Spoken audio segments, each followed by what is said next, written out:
Assalamualaikum warahmatullahi wabarakatuh.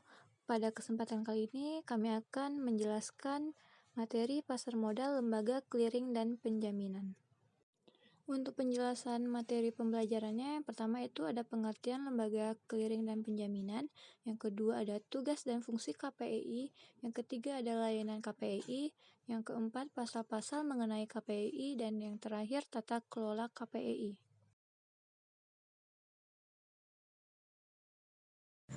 Baiklah, saya akan menjelaskan lembaga clearing dan penjaminan. KPEI adalah lembaga yang menyediakan jasa clearing dan penjaminan penyelesaian transaksi bursa yang teratur, wajar, dan efisiensi. Di Indonesia, lembaga tersebut terbentuk perseroan terbatas atau PT dengan nama PT Clearing Penjaminan Efek Indonesia atau KPEI. PT Clearing Penjaminan Efek Indonesia didirikan berdasarkan Undang-Undang Pasar Modal Indonesia tahun 1995 untuk menyediakan jasa clearing dan penjaminan penyelesaian transaksi bursa yang teratur, wajar, dan efisien. KPEI didirikan sebagai perseroan terbatas berdasarkan Akte Pendirian Nomor 8 tanggal 5 Agustus 1996 di Jakarta oleh PT Bursa Efek. Dengan kepemilikan 100% dari total saham pendiri senilai 15 miliar. KPEI memperoleh status sebagai badan hukum pada tanggal 24 September 1996 dengan pengesahan Menteri Kehakiman Republik Indonesia.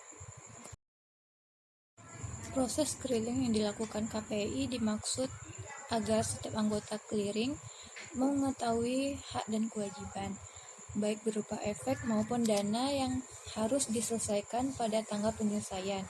Sebagai CCP, KPEI menjadi satu-satunya penjual untuk setiap pembeli dan satu-satunya pembeli untuk setiap penjual dalam setiap penyelesaian transaksi atas instrumen investasi yang diperdagangkan di bursa. Hal ini dimungkinkan karena KPI melakukan proses clearing secara netting dan inovasi. Kemudian tugas dan fungsi dari KPEI, di mana keberadaan KPEI dalam industri pasar modal Indonesia berfungsi sebagai LKP yang menjalankan seperti kegiatan clearing dan fungsi penjaminan penyelesaian transaksi bursa. Kemudian, tugas utamanya yaitu melakukan penyimpanan dan penyelesaian transaksi efek. KSEI terus berinovasi untuk meningkatkan layanan jasa serta keamanan dan efisiensi di pasar modal Indonesia yang akan membawa KSEI sejajar dengan lembaga sejenis di dunia. Kemudian ada beberapa metode, yang salah satunya yang pertama jasa clearing transaksi bursa, di mana proses clearing adalah suatu proses penentuan hak dan kewajiban anggota clearing atau sering disebut AK yang timbul dari transaksi efek yang dilakukan di bursa efek. Yang kedua, jasa penjaminan. Jasa penjaminan adalah jasa untuk memberikan kepastian dipenuhinya hak dan kewajiban atau AK yang timbul dari transaksi bursa. Dan yang ketiga, jasa pinjam menjamin efek atau sering disebut PME, di mana KPEI menyediakan jasa pinjam meminjam efek PME dengan tujuan utama untuk membantu AK memenuhi kebutuhan efek agar terhindar dan kegagalan penyelesaian transaksi bursa. Dan kemudian ada metode yang terakhir yaitu jasa lain yang terkait pasar modal. Contohnya itu seperti layanan mClears, jasa pengelolaan agunan, dan jasa situs pusat pelaporan. Kemudian ada beberapa metode. Yang salah satunya yang pertama jasa clearing transaksi bursa, di mana proses clearing adalah suatu proses penentuan hak dan kewajiban anggota clearing atau sering disebut AK yang timbul dari transaksi efek yang dilakukan di bursa efek. Yang kedua, jasa penjaminan. Jasa penjaminan adalah jasa untuk memberikan kepastian dipenuhinya hak dan kewajiban atau AK yang timbul dari transaksi bursa. Dan yang ketiga, jasa pinjam menjamin efek atau sering disebut PME, di mana KPEI menyediakan jasa pinjam meminjam efek PME dengan tujuan utama untuk membantu AK memenuhi kebutuhan efek agar terhindar dan kegagalan penyelesaian transaksi bursa. Dan kemudian ada metode yang terakhir yaitu jasa lain yang terkait pasar modal. Contohnya itu seperti layanan mClears, jasa pengelolaan agunan, dan jasa situs pusat pelaporan.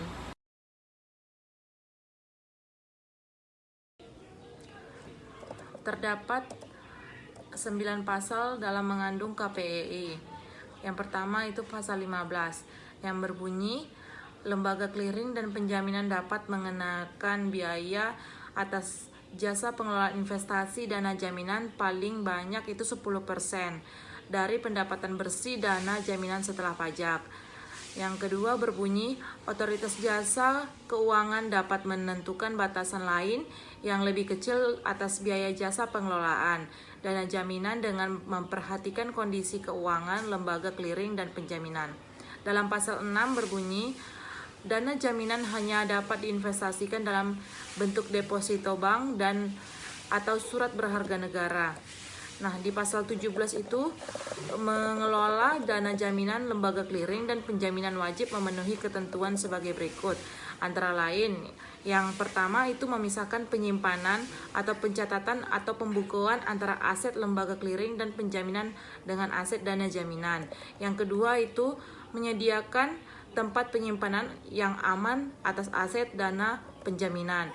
Yang ketiga itu dana jaminan yang diinvestasikan dalam bentuk deposito bank wajib ditempatkan pada bank disetujui oleh Komite Kebijakan Kredit dan Pengendalian Risiko. Dan yang keempat itu dana jaminan yang diinvestasikan dalam surat berharga negara wajib disimpan di rekening efek pada konstudian yang disetujui oleh Komite Kredit dan Pengendalian Risiko.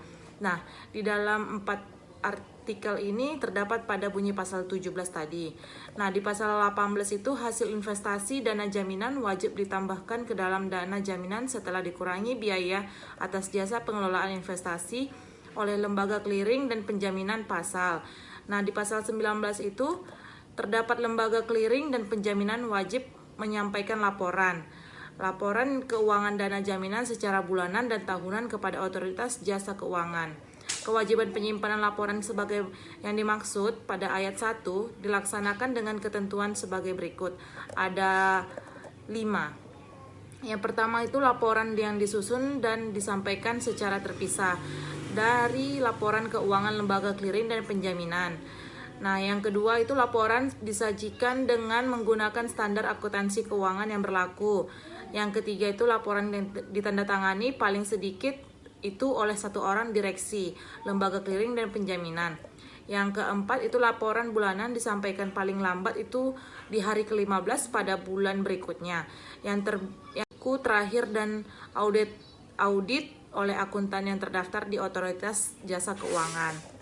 Nah, di pasal 10 itu yang berbunyikan anggota clearing dinyatakan gagal memenuhi kewajibannya berkaitan dengan penyelesaian transaksi bursa apabila anggota clearing tersebut dapat memenuhi sebagian atau seluruh kewajibannya yang menyelesaikan transaksi bursa sebagai dengan waktu dan cara yang telah diatur dalam pengeraturan lembaga clearing dan penjaminan. Di pasal 21 itu berbunyi dalam hal terjadi kegagalan anggota clearing sebagaimana dimaksud dalam pasal 20, lembaga clearing dan penjaminan wajib melaksanakan fungsi penjaminan penyelesaian transaksi bursa. Dalam fungsi penyelesaian transaksi bursa tersebut dilaksanakan dengan sumber keuangan dan urutannya sebagai berikut. Contohnya cadangan jaminan, kredit bank, dana jaminan, sumber keuangan dari anggota jaringan kredit yang lain. Terus di pasal ke-22 otoritas dan yang terakhir pasal yang ke-22 itu otoritas jasa keuangan dapat melakukan tindakan hukum tertentu terhadap anggota jaringan kredit yang tidak memenuhi kewajiban sebagaimana dimaksud pada pasal yang ke-21 ayat 2 untuk memperhatikan usulan dari lembaga clearing dan penjaminan sebagai berikut. Oke, selanjutnya tata kelola KPI. Yang pertama itu mencapai pertumbuhan dan imbal hasil maksimal.